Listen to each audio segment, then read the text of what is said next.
isso, e nós vamos falar agora sobre a Operação Carbono Oculto de novo. Meu amigo, acho que vai dar um tiro no pé do PT mais uma vez, hein? Vocês lembram quando o PT começou esse negócio do escândalo dos aposentados? Eles queriam culpar o Bolsonaro. Eles começaram esse negócio de investigação de escândalo do INSS para culpar o Bolsonaro. Porque, né, qual que é a ideia deles? Né? Como o PT sempre roubou os aposentados, o Bolsonaro, durante o governo dele, ia ter roubado aposentado também, né? Era o que estava na cabeça deles. Ô, polícia, investiga o governo do Bolsonaro lá que vocês vão achar coisa.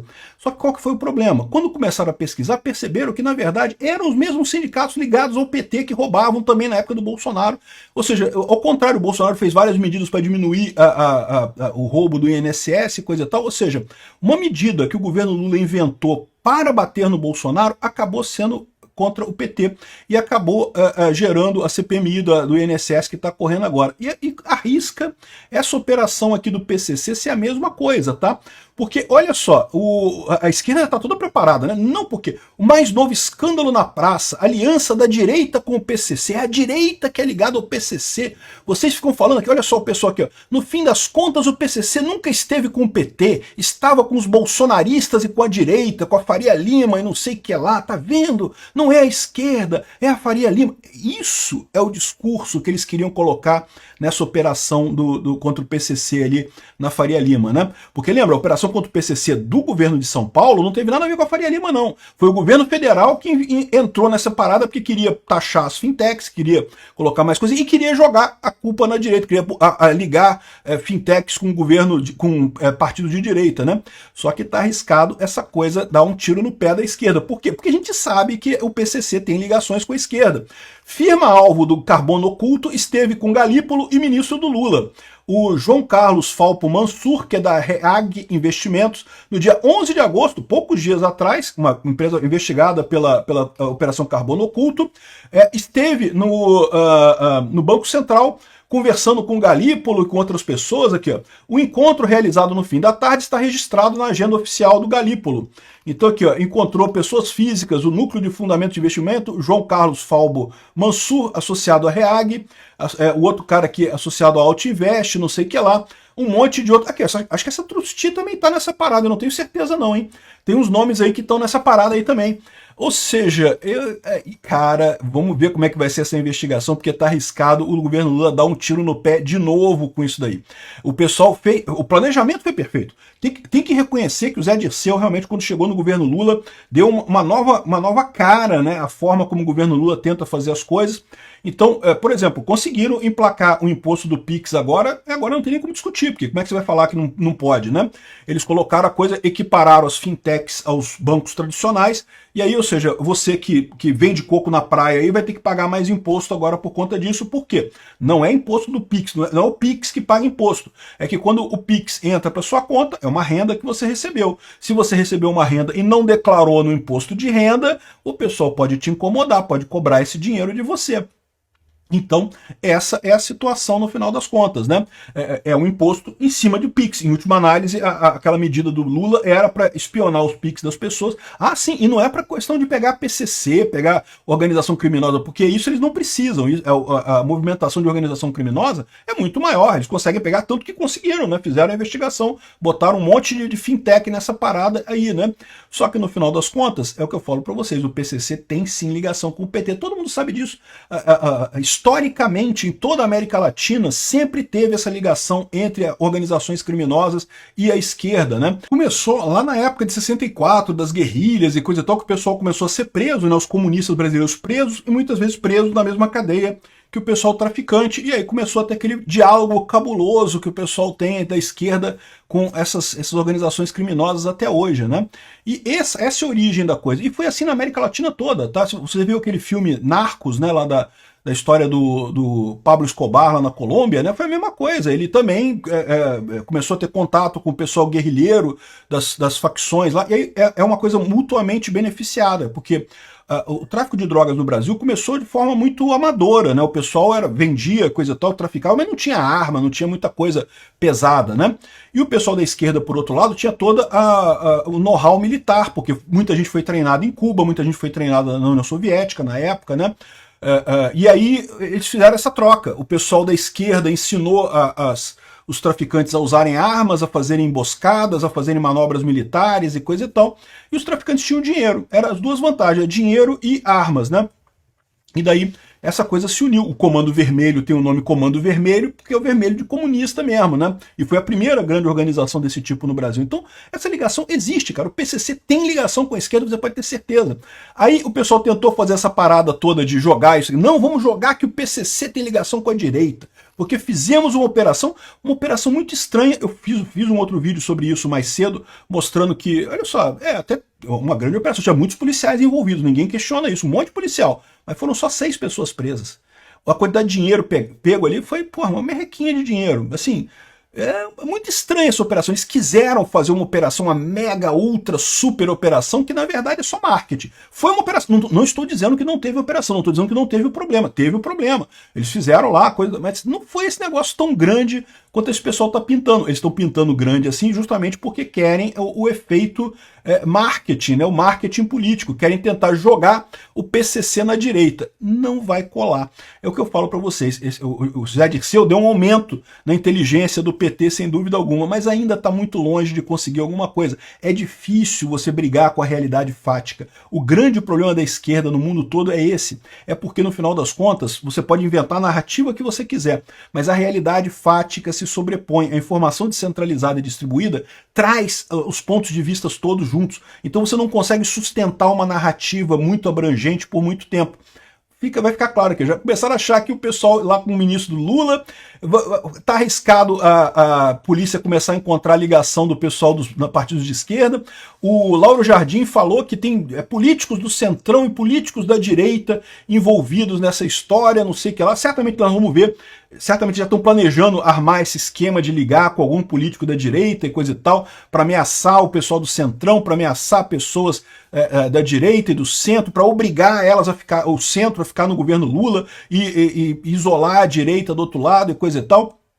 Mas o problema que eles não contavam com isso é que vai acontecer a mesma coisa que aconteceu no caso do INSS. O INSS, cara, eles achavam que iam bater no Bolsonaro, cara. Eles fizeram o INSS, a investigação do INSS, achando que iam bater no Bolsonaro. Não porque começou no governo Bolsonaro, o governo Lula que está resolvendo o problema, não sei o que lá.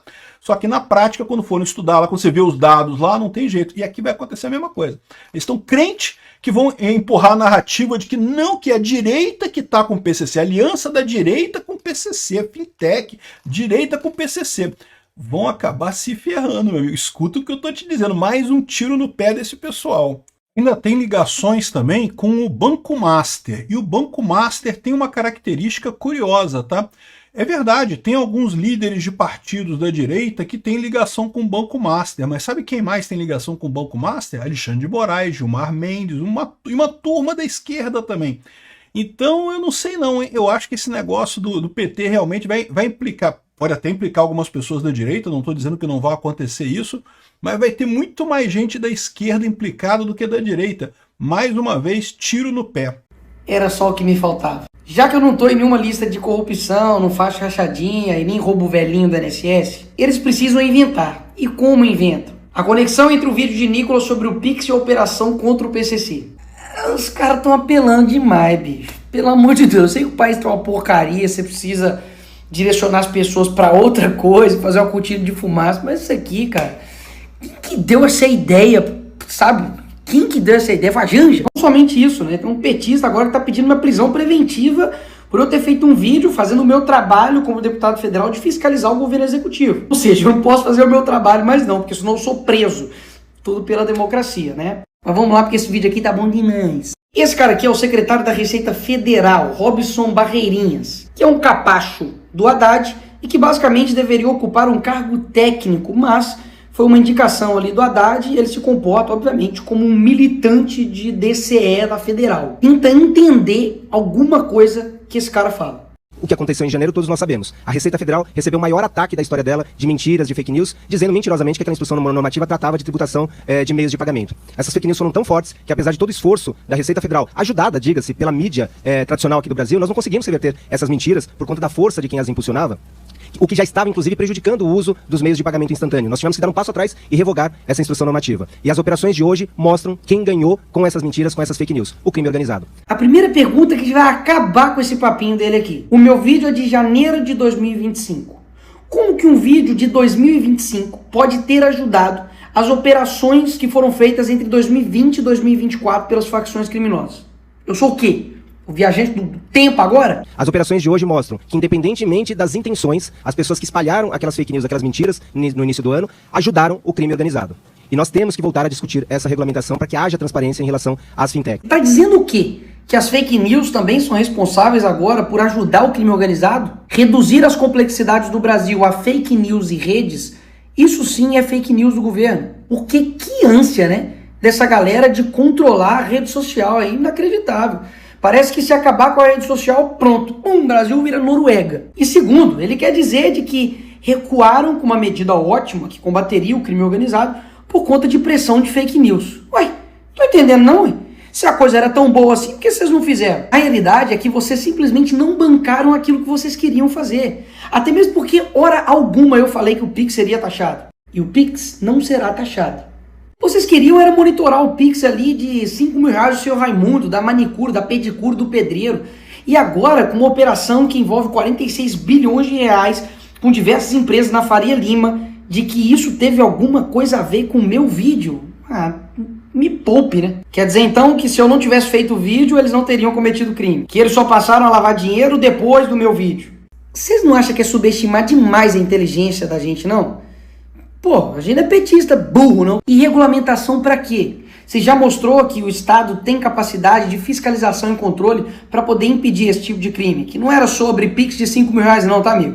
Foi movimentação de 46 bilhões de reais. E a culpa dessa máfia ter trabalhado, instaurado isso aqui no Brasil nessa magnitude, a culpa é minha, é do vídeo, e não de vocês que deixaram isso aqui acontecer? Uma curiosidade aqui para vocês, toda essa operação aqui que desmantelou esse esquema aqui de fraude bilionária, né? Começou com o GAECO em São Paulo, com o Ministério Público de São Paulo e a inteligência da Polícia Militar de São Paulo. O PT é tão salafrário de que esse daqui é o diretor-geral da PF. E aí o entrevistador pergunta para ele sobre a operação.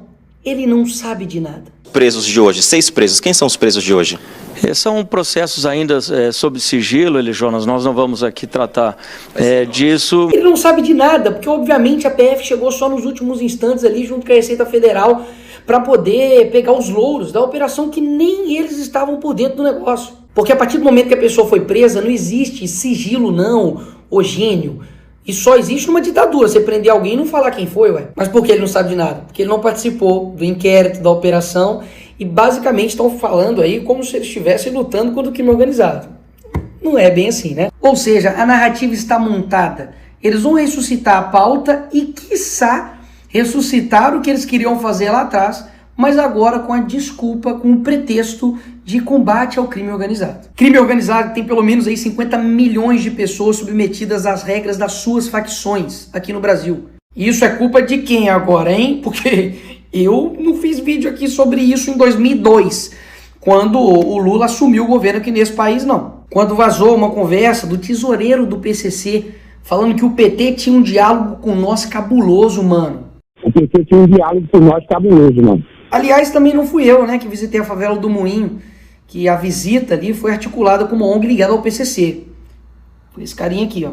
Não fui eu que banquei a dama do tráfico, com passagem, diárias, que foi custeado, né, obviamente, pelo Ministério dos Direitos Humanos do Lula. Do Lula. Não fui eu que visitei o Complexo da Maré, que basicamente policiais dizem que você não consegue visitar lá sem ter o aval do tráfico. Não fui eu que fui citado pelo Marcos Valério. Foi o PT, que mostra ali uma suposta ligação entre os dois. E para mim, criminoso tem que se ferrar. E qualquer atitude para poder combater eles é válida. Mas para o governo do PT não. Eles se recusam a colocar o PCC e o CV como terroristas. Meus amigos, na época da eleição ainda, o TSE mandou apagar as postagens que relacionava PT e PCC. Pois é, o que pode é só me associar a crime organizado, né? Aí pode, vai estar liberado, sem nenhum problema. Por que a todo tempo o PT está pedindo para derrubar as minhas redes, agora prisão preventiva, enfim, quer calar toda a oposição? Porque eles sabem que com a internet, essas mentiras, narrativas não colam, simplesmente não colam. Se eles conseguirem me calar, que sou deputado, que tenho, né, imunidade parlamentar, o que ele não vai fazer? Né, com você aí, que é pastor, padre, professor, um cidadão com opinião qualquer.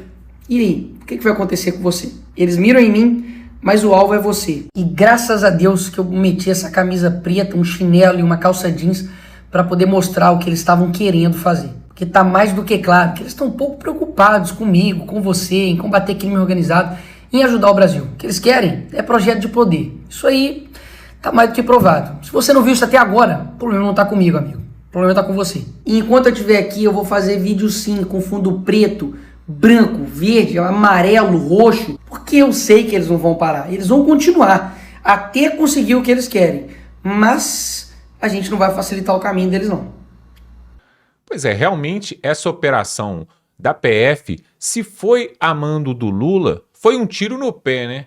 Por quê? Isso já vem acontecendo há muitos anos. Foi igual a questão do INSS, né? Mandaram investigar o INSS para ver se achava alguma coisa para tentar incriminar o Jair Bolsonaro. E aí, para surpresa deles, encontraram corrupção durante os governos passados do Lula até agora. A mesma coisa acontece com essa questão aí da facção criminosa do PCC, né? E a Faria Lima, e os postos de gasolina, e os combustíveis, e mais de 40 bilhões desviados, sonegados, lavagem de dinheiro. Pois é, pessoal, isso não vem acontecendo de agora, não. Isso acontece já há 10, 15, 20 anos no Brasil. Ou seja, quem que é o partido que vem governando esse país desde 2003? Quem que é? Nós sabemos quem está no 5º mandato. Então, antes do senhor Lula, antes da PF, antes da Gestapo ali do Moraes, quiser investigar qualquer coisa nesse país, eles têm que pensar 2 vezes, porque vai acabar dando um tiro no próprio pé deles. Porque realmente, pessoal, o que você for investigar hoje, você vai achar rastros lá atrás, indícios que começaram lá atrás. Isso em qualquer área, porque todo tipo de corrupção assim multibilionária, ela não começa de um mês para o outro, de uma semana para outra, não. Vem de anos e anos e anos. Ou seja, o Brasil vem sendo roubado, surrupiado, não só pela facção criminosa que está nos partidos políticos, né, para falar assim. Não, vem sendo roubado por várias facções, em vários setores, há muitos anos. E os governos passados petistas fizeram vista grossa a tudo isso. Pessoal, 20 anos de PT, será que já não deu para acabar com essas duas facções, PCC e Comando Vermelho? Não, porque eles não quiseram combater. Quem quis fazer alguma coisa foi o Jair Bolsonaro, mas não deixaram. Ele foi retirado do cargo, isso que aconteceu. E agora tá aí, ó. Agora vão querer investigar tudo isso e vão fazer uma CPI, igual tá acontecendo ali no Senado, a CPI, a CPMI, né? Porque é uma CPI mista entre a Câmara e o Senado, estão fazendo ali em Brasília, para tentar apurar ali os rombos e a fraude, o roubo dos velhinhos, né? Mais um escândalo. O Brasil é o país dos escândalos. Pessoal, olha que absurdo. O advogado do Donald Trump, ele ficou de queixo caído quando ele descobriu algo que para nós brasileiros já é comum, porque nós já estamos acostumados com a bagunça mesmo. Ele descobriu o seguinte, e postou na sua rede social assim, essa última semana.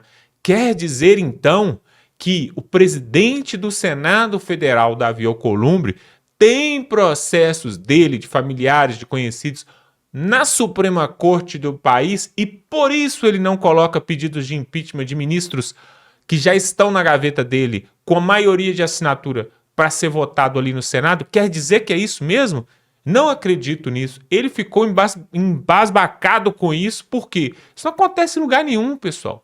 Não pode o presidente de uma casa tão poderosa e que pode impeachment os ministros, não pode ter processos lá no Supremo. O tal do foro privilegiado, né, que faz com que um chantageie o outro, né? Aí ele falou, não acredito nisso. E outra, aí ele postou também, advogado do grupo Trump Media, ele colocou assim, não é possível que o presidente da Câmara dos Deputados, o senhor Hugo Mota, tenha os seus familiares, seus parentes, investigados ali na sua cidade natal, né? PF foi lá, fez investigação, fez uma varredura, para poder chantageá-lo para ele não colocar pedido de anistia, projeto de anistia para ser votado na Câmara dos Deputados. Ou seja, uma ameaça. Olha, nós estamos investigando aqui seus parentes, nós estamos na nossa cidade natal aqui, então é melhor você não mexer com esse negócio de projeto de anistia, não. Ele falou assim, poxa, eu não acredito que isso acontece no Brasil, porque para ele, americano, isso é um absurdo. Se fosse um país decente, um país sério, isso nunca aconteceria. Na verdade, né, nós sabemos que o Brasil ele não é para amadores, né? Porque se esse país fosse um país de pessoas sérias, nós não teríamos José Dirceu solto, Eduardo Cunha solto, Sérgio Cabral e outros tantos mais aí que estão querendo até voltar à cena do crime, como diz ali o Geraldo Alckmin, né? O Eduardo Cunha de Minas Gerais, ele quer se candidatar, já deixou claro que vai se candidatar para 2026 como deputado federal, quer voltar à Câmara dos Deputados e já fala numa próxima eleição para a presidência da Câmara, ele já fala em se candidatar, porque para quem se lembra aí, para quem tem um pouquinho mais de idade, se lembra que na época que a Dilma foi impeachmentada ali em Brasília, quem era o presidente da casa era ele. E aí, na verdade, houve uma indisposição ali com o Centrão e aí ele colocou o pedido de impeachment ali, tanto que depois o PT ficou de cara virada para ele, né? Mas depois eles fizeram as pazes, né? Porque eles são assim, eles brigam e depois ficam de boa. Por exemplo, o Ciro Gomes, né? O Ciro Gomes, hora fala bem, hora fala mal do Lula, né? Por exemplo, o Geraldo Alckmin, né? Que estava aí, falou tanto do PT, né? Que eles querem voltar à cena do crime, blá, blá, blá. Foi só o PSDB rachar no meio, né? Aliás, PSDB que sumiu, né? Cadê o José Serra, né? Que foi candidato à presidência durante tantos anos, sumiu. Cadê o Aécio Neves, né? Que é neto de um ex-presidente, na verdade, que não tomou posse, que foi o Tancredo Neves. Onde está o Dória, o João Dória, que também era do PSDB? O Geraldo Alckmin pensou assim, pô, já que o barco afundou do PSDB, virou um outro partido, né? Virou o PSD. Eu vou pular fora aqui e foi para trás do Lula, né? Esses políticos são tudo sem vergonha e cachorro, sabe por quê? Porque se eles tivessem hombridade, se eles tivessem vergonha na cara, eles não mudariam a sua opinião por uma questão de capital político, né? Para poder continuar se elegendo ou se reelegendo. Um grande absurdo. Agora eu quero saber o que vai acontecer para 2026 se o Lula, aliás, se o Lula não, mesmo o Lula se candidatando e mesmo se ganhar, o Geraldo Alckmin não vai ser o vice do Lula. E aí o que o Alckmin vai arrumar? Vai se candidatar para governador de São Paulo? Ou será que o Lula vai arrumar para ele ali uma posição, uma cadeira ali de ministro, alguma coisa desse tipo? É essas coisas que acontecem. O Barroso, por exemplo, né? Tava rolando aí essa história ali em Brasília de que ele iria para uma embaixada ali na Europa, iria deixar o STF, né? Só que aí quando a história estourou aí, todo mundo começou a falar, ele deu uma declaração falando que não pensa isso não e que tá muito bem no STF, né? E para a vaga dele, quem seria o candidato, o primeiro candidato ali do Lula, deveria ser então o senhor Rodrigo Pacheco, né? O Pachecão, aquele que ficou segurando as pontas do governo e dos ministros do Supremo durante tanto tempo ali no Senado Federal, ganharia um prêmio, né? De ir para ministro do Supremo. E outro que surgiu também uma história aí, que é uma história de cair o cabelo do careca, pessoal. Agora você se segure aí, porque essa é braba. Rodando uma história aí, um bate-boca ali em Brasília, nos corredores de Brasília, que senhor ministro, excelentíssimo juiz da Suprema Corte Nacional, Alexandre de Moraes, estaria disposto a reeleger o Lula, fazer de tudo para reeleger o Lula em 2026, que seria então o último mandato do petista, porque depois ele vai ter 85 anos e aí não vai poder mais.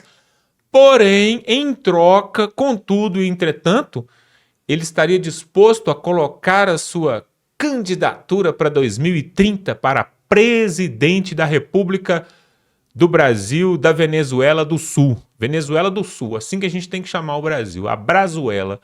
Alexandre de Moraes para presidente em 2030. Seria essa história que está correndo ali nos corredores, que ele estaria já costurando alguns acordos, algumas alianças ali em Brasília, e após o quarto mandato de Lula, ele seria então o pretendente da esquerda,